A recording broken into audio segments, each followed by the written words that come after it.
ओम तत्पुरुषाय विद्महे महादेवाय धीमहि तन्नो रुद्र प्रचोदयात्। कुल देवी, कुल देवता, इष्ट देव, पितृदेव, ये हमारे घर के मुख्य स्तंभ होते हैं। सबसे जो मुख्य स्तंभ होते हैं वो पितृदेव होते हैं। कुल देवी और कुल देवता होते हैं। इष्ट देव भी उसके बाद आते हैं। हमारे जीवन का जो भी कार्य होता है, बड़े से बड़ा कार्य निर्विघ्नता पूर्वक पूर्ण होना, उसके पीछे हमारे पितरों का बहुत बड़ा हाथ होता है। हमारे कुलदेव कुलदेवी का बहुत बड़ा हाथ होता है। कुल देवता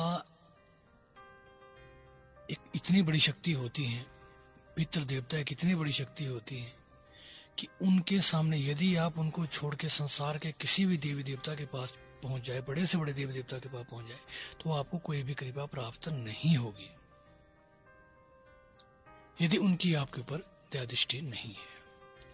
क्योंकि कहा जाता है कि देवलोक से ऊपर जो लोक है वो पितृलोक है। पितरों का लोक देवलोक से भी ऊपर है। अब सोचिए कितना बड़ा स्थान है पितरों का।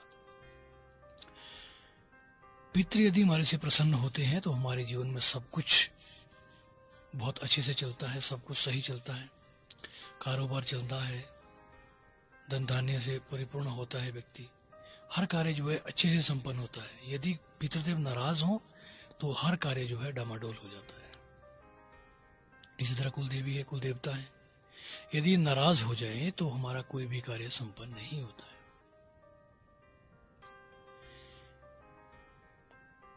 जो पितृदेव होते हैं वो कौन होते हैं? पितृदेव होते हैं जो हमारे जो बुजुर्ग हैं, जो इस दुनिया में नहीं रहे, दादा परदादा हैं, माता पिता हैं, बड़े हैं, वो पितृदेव कहलाते हैं। वो हर चीज देखते हैं, हमारे हर क्रियाकलाप पे जो है हमारी नजर रखते हैं। वो यदि हम हर कार्य अच्छे से कर रहे हैं तो वो नहीं जो है उनका भी मान बढ़ता है, उनका भी मान बढ़ता है और उन्हें भी अच्छा लगता है, और वो अदृश्य रूप से आपके साथ रहते हैं और आपका साथ देते हैं, हर कार्य में आपका साथ देते हैं। यदि वो रुष्ट हो तो सब कुछ खत्म हो जाता है, जीवन में धीरे धीरे समाप्त हो जाता है और पता भी नहीं चलता व्यक्ति को कि मेरे साथ क्या हो रहा है।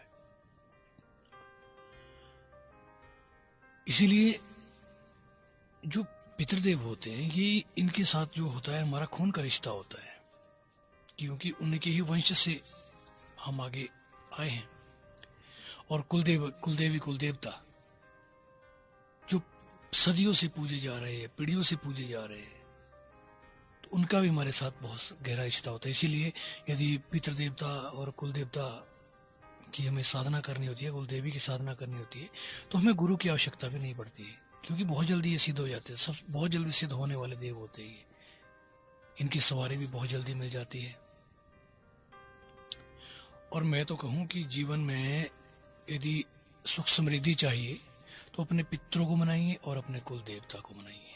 आपके जीवन में आपको हराने वाला कोई भी पैदा नहीं हो पाएगा। आपको कोई नहीं हरा सकता जीवन में, क्योंकि स्तंभ होते हैं, घेरा होता है, सुरक्षा घेरा होता है हमारे जीवन का।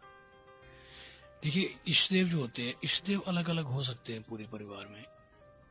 किसी के कोई इष्टदेव है, माता का कोई और इष्टदेव है, पिता का कोई और है, भाई का कोई और है, बहन का कोई और है, लेकिन जो कुलदेव होते हैं वो एक ही होते हैं। तो देखिए, यदि पितृदेव कुलदेव नाराज हो जाते हैं तो बहुत उसका जो फर्क है पूरे परिवार पे पड़ता है। यदि इष्टदेव नाराज होते हैं तो एक व्यक्ति पे पड़ता है उसका ऊपर। इसीलिए पितृदेव को और कुलदेव को प्रसन्न रखिए।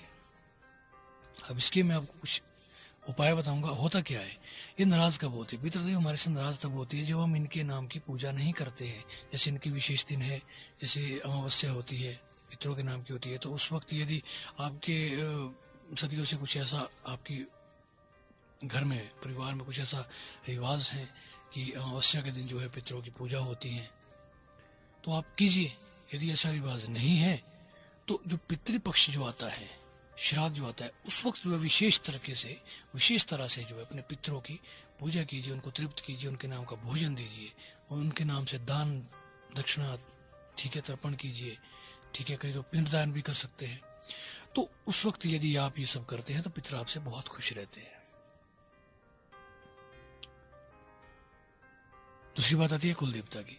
कुल देवता नाराज क्यों होते हैं हमसे? जब हम इनको छोड़ के किसी और की शरण में जाते हैं, ठीक है, इनके पास नहीं जाते हैं, इनको मानते नहीं है, इनका नाम नहीं लगाते किसी कार्यों में, तभी हमारे से नाराज होते हैं। तो इसका उपाय भी यही है, इनके स्थान पे जाइए, इनका भोग प्रसाद दीजिए।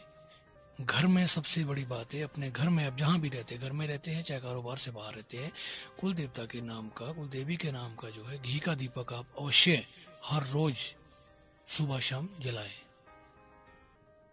उससे क्या होता है कि इनकी एनर्जी आपके साथ बनी रहती है। कुल देवता का नाम का, कुल देवी के नाम का दीपक जो है अवश्य जलाएं। बाकी आप किसी को भी मान सकते हैं, लेकिन इनके नाम का सबसे पहले इनका नाम होता है, बाकी भी सब तब चलता है जब ये हो गए। तो इनके जो विशेष दिन होते हैं उस वक्त इनके मंदिर में जाएं। यदि नहीं जा सकते, इनके नाम के पैसे रख दीजिए, जब आपको वक्त लगे तो आप जो है इनके मंदिर पे जाए, इनके स्थान पे जाए। इससे जो है ये प्रसन्न होते हैं। ये हमसे कुछ नहीं चाहते, यही चाहते हैं, उपस्थिति चाहते हैं ये हमारी। तो ये जानकारी थी, मुझे आशा है कि आपको अच्छी लगी होगी। आज की वीडियो में इतना ही, अगली वीडियो में फिर से मिलते हैं, तब तक के लिए हरि ओम। ओम नमः शिवाय, ओम नमः शिवाय, ओम।